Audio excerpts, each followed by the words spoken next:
Meghan and Harry once stepped away from the royal family, claiming they wanted to live a life of independence, free from control and committed to transparency.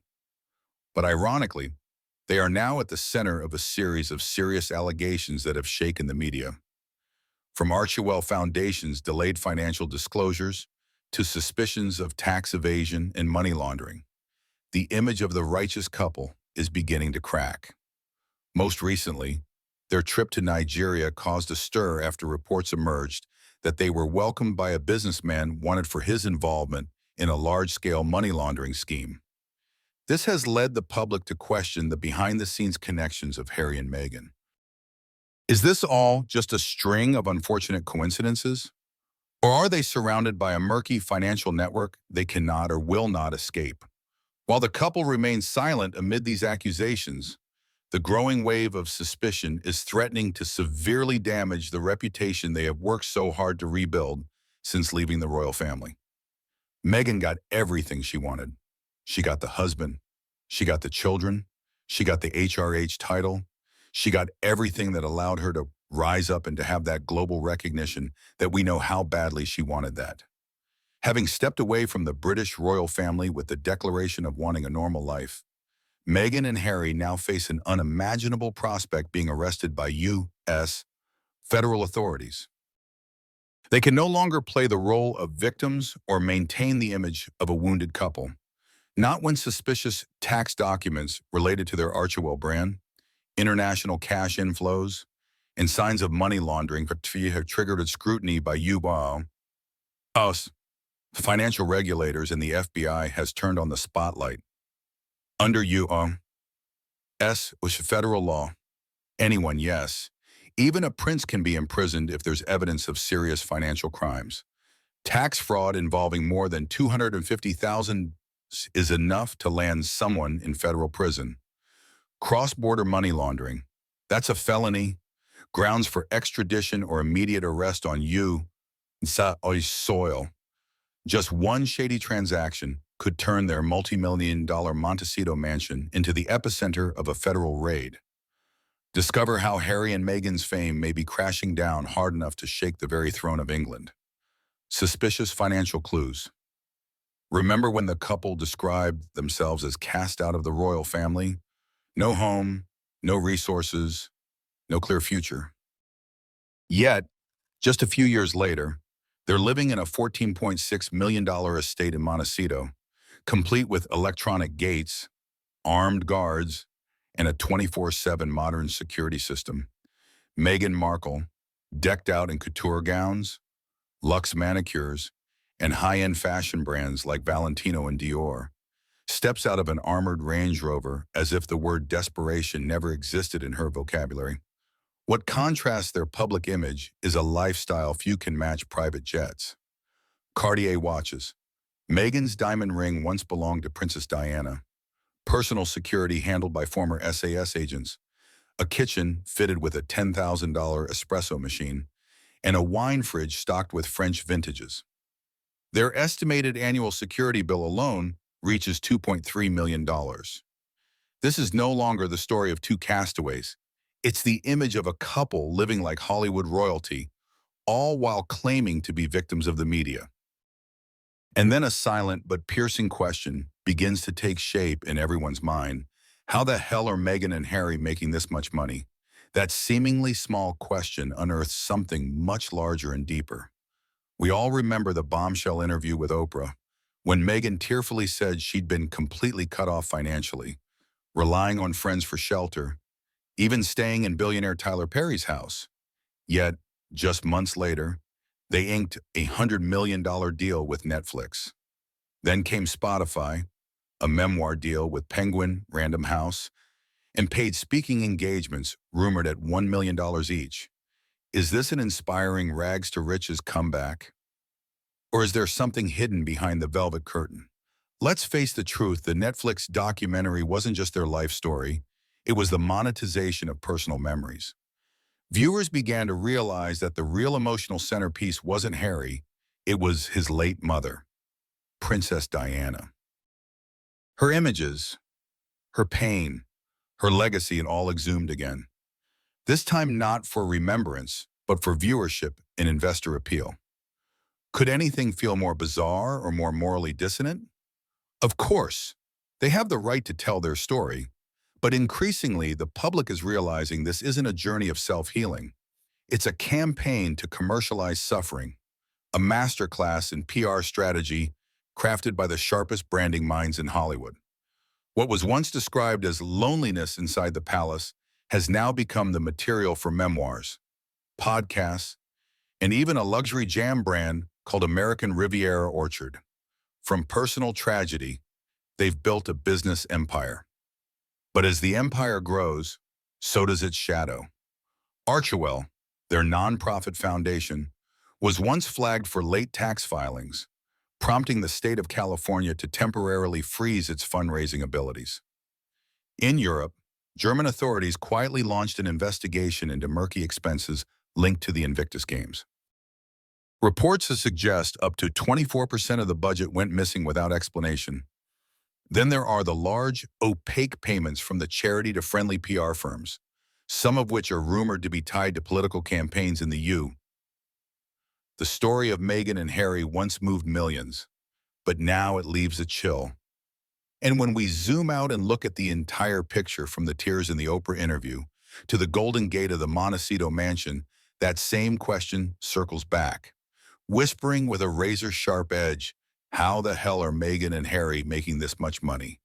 That question, seemingly innocent, turns out to be the key to a still unanswered maze between compassion and exploitation, between fame and manipulation. Where is the real line FBI and tax authorities launch investigations? A quiet storm is brewing around the names Harry and Meghan. Not as loud as their red carpet appearances, not as glamorous as their Vogue spreads or soul-healing podcasts. This time, it's the silent presence of individuals in suits with agency badges stepping out from top financial offices in the UK and the US. They've come to ask, where did the money come from? Where did it go? And is there something murky lurking behind the spotlight? Whispers have been circulating within insider circles in London. Specialists from Her Majesty's Revenue and Customs HMRC are said to be quietly gathering data on revenue streams linked to the Archewell Foundation, the charitable organization under Meghan and Harry's name. At the same time across the Atlantic, the IRS has begun cross-referencing their tax filings with records from subsidiaries, publishers, and organizations that paid for speaking engagements. The central question isn't how much money, but rather through which channels did the money flow. What drew the attention of financial watchdogs wasn't just the complexity of income sources, but the inconsistencies across reports. In Archewell's 2022 filings, several anonymous donations worth millions of dollars appeared without clearly identified sources.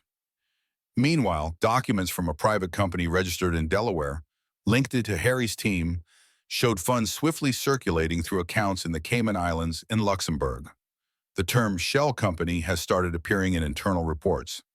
Some financial institutions suspect at least 3 companies were established to convert commercial earnings from book royalties and media contracts into charitable contributions, thus allowing for tax reductions or easy legalization. This tactic isn't new among the ultra-rich, but when it involves a couple who publicly claim to fight for transparency and fairness, it instantly becomes a highly suspicious blind spot. What must be emphasized is this: Harry and Meghan's lifestyle is extremely costly. Just their annual security expenses are estimated at $2 to $3 million, according to former palace staff. Add to that the Montecito mansion's operating and maintenance costs, private jet flights, stylists, assistants, lawyers, and a full-time PR team. Despite the lucrative deals they have signed, financial analysts are beginning to wonder, is that really enough? Or is there another stream of money quietly flowing into their pockets that the public has no idea about? Some of Archewell's tax returns were submitted late and appeared to be amended from their original versions. Meanwhile, donation reports failed to match internal expense records, especially large sums paid to strategic media firms, at least one of which had previously worked on political campaigns. These seemingly minor irregularities, when pieced together, have led auditors to suspect they're a sophisticated money laundering network hidden behind the veil of charity and media content. And then, what disturbs the public most is the increasingly evident lack of transparency. When they first left the royal family, Harry and Meghan spoke of healing, overcoming trauma, and starting over. They moved audiences to tears.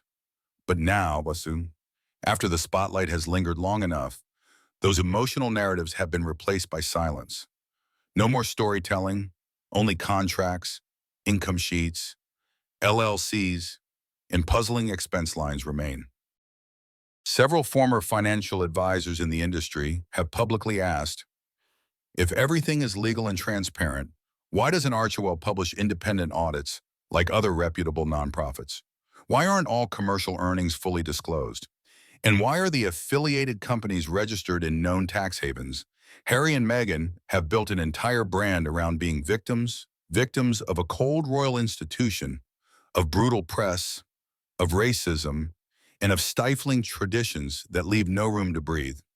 Every new contract they sign, every piece of content they release, seems rooted in that same narrative. Meghan's truth, Harry's wounds, and the consequences of monarchy all have become material for sale.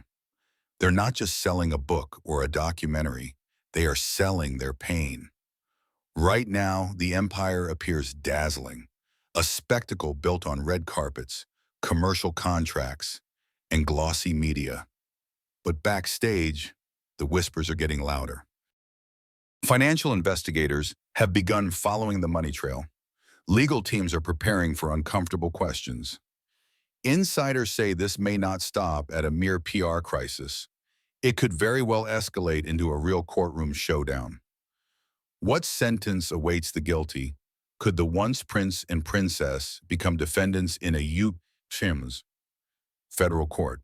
It sounds like the plot of a political thriller. But what's unfolding around Meghan and Harry is no longer fiction. It's a chain of facts, tangled tax returns, and cold, hard questions from you, assume, financial authorities.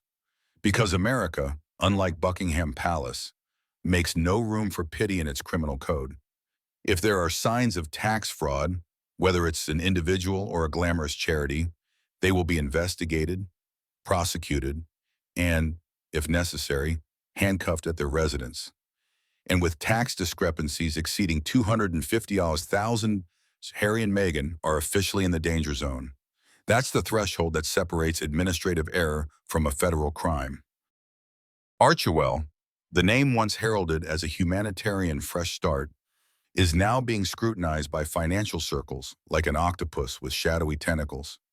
Anonymous donations, convoluted transactions between interlinked business entities, and delayed tax filings are all thickening the file of suspicion. Money laundering is now the most pressing risk facing the Sussexes. If it's proven they intentionally used shell organizations to legitimize illicit income, the case will be handed over to the Department of Justice. And that means federal criminal charges with sentences of up to 20 years in prison. To make matters worse, U.S. law doesn't require Meghan and Harry to have prior offenses. All that's needed is solid evidence in internal email, a covert contract, or international transfers not properly declared, and if that happens, they won't need to leave the U.S. to be arrested. A subpoena can be issued by a federal court in a matter of days. And media pressure is meaningless because, in America, fame holds no sway in a courtroom. The real question is if Meghan and Harry are arrested. What happens to the British royal family? Though they've unplugged, their shadow still looms over the monarchy. And King Charles, already struggling with illness and a media storm, won't be able to look the other way. A federal prosecution targeting the former Duke of Sussex won't be just another scandal. It could spark a constitutional crisis. Right now, Meghan and Harry no longer control the narrative like before. The media once wept with them. Now, South Park, Chris Rock, and a parade of comedy shows mock them as opportunists pretending to be victims. When the public starts laughing at a tragedy that's been replayed too many times, that's when the victim mask starts to crack. If all accusations are proven true, the Sussexes won't just face the law, they'll face total collapse. Their personal terrain wiped out, media partners fleeing, and their image as royals with purpose turning into a global cautionary tale. If the financial allegations against Meghan and Harry are confirmed, Buckingham Palace won't be able to stay out of the political media earthquake. The scandal wouldn't just tarnish the reputation of a former royal, it would seriously threaten the image of the entire British monarchy, which has been trying to modernize and rebuild public trust after a string of upheavals. A former heir to the throne suspected of money laundering and tax fraud in the U.S. Nothing could cut deeper into royal dignity. Royal experts have begun whispering a phrase once thought impossible: permanent title revocation. If things worsen, Harry could very well face a parliamentary motion to strip him of both his title as Prince and Duke of Sussex. This was floated after the bombshell Oprah interview, but this time, if tied to an international criminal case, the decision may no longer be symbolic. It could be a necessary move to protect the monarchy. And what about the two children, Archie and Lilibet? Technically, both remain in the line of succession, but if their parents are convicted or officially cut off from the royal family, there's a strong possibility the monarchy will quietly remove their names from the list or at least freeze their rights to inheritance. This would be a defensive decision to prevent the father's scandal from spilling into the next generation and, above all, to preserve the integrity of a succession system already mired in controversy. Once again, the fracture between Harry and the royal family, which seemed to have been severed, has now deepened into a chasm, one that threatens not just the reputation of a family, but the stability of a national symbol. If the royal institution fails to act decisively, the public won't see nobility. They'll see complicity. And if that happens, public trust in the British monarchy, already fragile, could collapse like a sandcastle in a global media storm, playing the victim to the end. Gradually, this is no longer just a story about Meghan and Harry. It's a story about the power of image, about media manipulation, and about how long a person or a couple can prolong the role of victim before reality itself, the numbers, the public, begin to turn on them. The risk has never been higher because, after all, empathy has limits, and audiences don't like being deceived forever. Let's look back on their journey from the bombshell interview with Oprah Winfrey, where they claim to have been financially cut off by the royal family, to the Netflix docuseries, the memoir Spare, and a string of media appearances, podcasts, magazine covers. Everything was expertly produced, every word carefully chosen, every pain point delivered on cue, as if a PR team were behind the scenes pressing buttons on a broadcast schedule. But when everything appears too perfectly orchestrated, people start to doubt its authenticity. Because if someone is truly hurt, suppressed, rejected, they would want to retreat from the spotlight, not show up repeatedly, month after month, quarter after quarter, and each time with a new injustice to recount. The public first sympathized, then got curious, and eventually grew tired. Meghan and Harry turned the royal family, the very institution they claimed to have broken away from, into a goldmine of endless content. They used stories from behind palace walls as media material, and not once were those stories independently verified. Everything was based on feelings, what I heard. Someone told me, vague but emotionally charged. A fantastic product to sell, but a nightmare for the truth. The betrayal lies in that they didn't just leave the royal family. They exploited the very crest to boost their own brand. They denounced the old system, yet still used the titles Duke and Duchess on every invitation, every contract. They said they didn't need the throne, but used its glow like an artificial sun for their new careers. Every time they appeared in the media, it wasn't to advocate for justice, but to resurface another chapter long buried, just to ensure the spotlight stayed on, like an endless drama series where they were the writers, the main stars, and the producers. But there's a big problem. Viewers are beginning to see the script repeat. When the old tales lost power, they launched podcasts about pain, built a brand around healing, created an image as emotional guides. But the truth is, nothing was ever healed. Because if your wounds are your business model, you'll never let them close. And so, the once compelling image of the victim has slowly become a media puppet. The public starts to ask, how long do they plan to keep complaining? As for the royal family, the prison they once accused it of has become just a shadow, dragged out into the spotlight whenever Meghan and Harry need more views, more sponsorship, or simply don't want to be forgotten. Meghan's brand has shifted rapidly. Quiet charity visits, activist-led campaigns have nearly vanished. In their place are wellness projects, lifestyle blogs, whispers of a makeup line, even rumors of luxury fashion collaborations. These fit a celebrity persona but clash with the image of someone who once claimed to hate attention. More and more people feel that the empire they built isn't based on values but on visibility. The more attention they get, the more money they make. And when you choose a path that relies on public interest, you're not allowed to disappear, not for a single second. And Harry, his memoir was certainly a major explosion.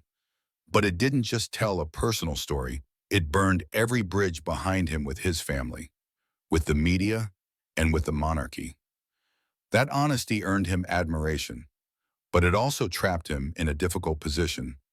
When you say you're telling the truth, the public begins to demand transparency, not just in words, but in numbers. And that's exactly what financial investigators are pursuing. They're not stopping at vague receipts. They're digging into the entire structure, how deals were signed, whose names are on legal documents, where the money came from, which countries it moved through, where taxes were paid, and how much. Rumors are swirling that several income sources are under close examination, not out of jealousy, but because the cash flow appears to slip through layers of shell companies, intermediaries, and trusts. And don't forget the power of optics when you tell the world you are cut off financially and, a few years later, are living like Hollywood royalty. People will ask questions, not just public contradictions, but red flags for legal authorities. Because when you build $1 million brand on pain and lack, the last thing you want is for the tax office to start asking questions too. Questions are emerging. What's the real goal? What's the branding strategy? And is the money trail truly transparent? The suspicion doesn't stop at what they're doing, but extends to who they're doing it with. Who manages them? The people behind the scenes, are they merely PR pros? Or are they financial architects capable of moving money through legal loopholes unnoticed? Because if something shady is going on, it's almost certainly not accidental. These kinds of operations require coordination, clear structure, and usually involve more people than just two familiar faces on camera. And that's why this entire story is no longer just tabloid gossip. It's becoming a serious financial case study for the modern age. The prince's image shattered in the public eye. When the traditional monarchy collides with the modern world of celebrity in the context of digital capitalism, everything becomes fragile. But the cracks are starting to show. Deals keep rolling out, rushed and increasingly unconvincing, like a startup burning through cash to maintain the illusion of growth. Meghan's latest ventures have raised eyebrows: lifestyle content, a rumored cooking show, and cryptic social media hints about a wellness brand. It seems she's trying to launch a dozen empires at once. Meanwhile, Harry's image is eroding in a different way. There was a time when Harry was the world's beloved prince, not because he was perfect, but because he was real. People saw in him a heart that was hurting, but unbroken, the boy who wore a soldier's helmet in the Afghan desert, who hugged sick children in African hospitals, who silently laid a wreath for his mother outside Kensington Palace. That was a deeply human Harry, a prince without a throne, but with the heart of the people. But that image has now shattered like a mirror fallen off the wall. The public no longer sees a brave soldier or a grieving son, but a man slowly losing himself in the fame game, severing ties with the monarchy completely. dragging internal details into the spotlight, turning every wound into content for sale. Where Harry once shared his pain, he now seems to mine it like an endless gold vein. Worse, the damage isn't just to his image. Harry now faces serious financial scrutiny, ambiguous money flows, collapsed deals, massive income with unclear origins, signs of cross-border money laundering. Experts are warning if things continue this way, Harry may not only face public backlash but potential legal action from both the UAE and UK. So, a prince once speaking for peace now finds himself lost in a maze of opaque dealings. The public forgave his youthful recklessness. They cried with him when he spoke of Princess Diana.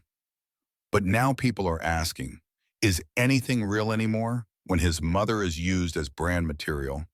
When every tear is perfectly edited for a media campaign? When pain becomes a product to attract investors? Harry is no longer the tragic prince. He's a man endlessly performing the role of a victim until he himself forgets what the truth even was.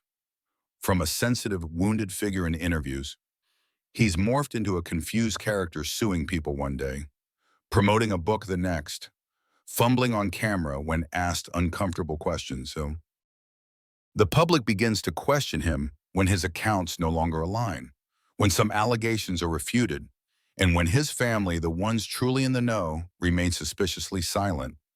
And that silence speaks louder than any official statement. It creates an unsettling void where the public begins to fill in the blanks with doubt.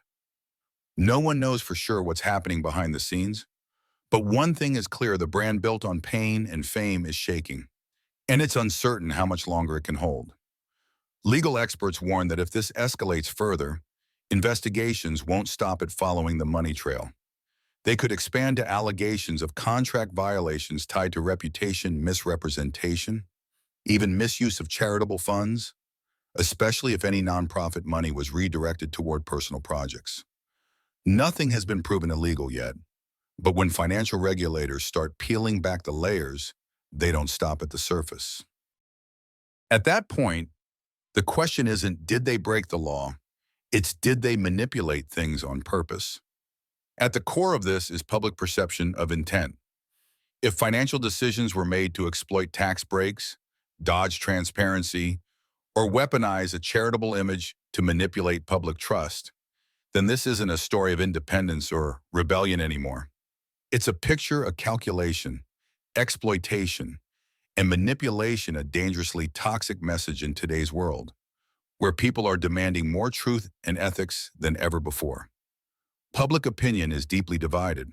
A loyal group of fans still defends every move, calling it smart, necessary, even inspirational. But the rest are exhausted. They feel overwhelmed by the stream of personal disclosures, endless lawsuits, and relentless media deals. What once felt fresh has become formulaic, and a quiet question is spreading: what are they really after? Are Meghan and Harry trying to become a new kind of power couple outside the monarchy? Are they truly building a lasting legacy? Or just clinging to public attention at all costs? Or, more seriously, are they simply trying to outrun a financial storm they no longer have the ability to stop? Multiple sources suggest that, behind closed doors, their legal team is preparing for every scenario: tax audits, public filings, subpoenas, and even courtroom testimony. If things get too serious, the question now isn't what are Meghan and Harry doing? It's what are they running from? A life of freedom, or a legal undertow lurking beneath the glossy media surface. As the truth begins to leak through the cracks, from irregular cash flows to a carefully manufactured eternal victim image, the polished brand they built is beginning to fray. And if they really are fleeing a looming financial collapse, what lies ahead isn't legacy. It's a razor-thin line between freedom and handcuffs. While Meghan and Harry remain silent, the media storm continues to intensify, casting a dark shadow over everything they have tried to build since leaving the royal family. A couple once seen as a symbol of courage, of the fight for freedom and justice, now stands before a pressing question: are they victims of a smear campaign? Or are they hiding something far bigger than the public dares to imagine? The repeated allegations of money laundering, tax evasion, delayed financial reports, and their ties to controversial figures have made the image of transparency and compassion they work so hard to create more fragile than ever. At this point, silence is no longer a safe option. It may soon be seen as an admission of guilt in the eyes of the public.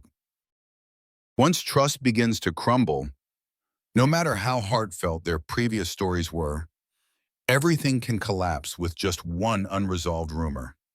Meghan and Harry are now standing at a crucial crossroads: either come forward with the full truth and reclaim their honor, or remain in the shadows and let others write their story for them. The world is waiting for answers not just out of curiosity, but because many once placed their trust in this couple as symbols of courage and change. The real question now is, do they truly deserve that trust? Or was it all just a perfectly staged performance from the very beginning?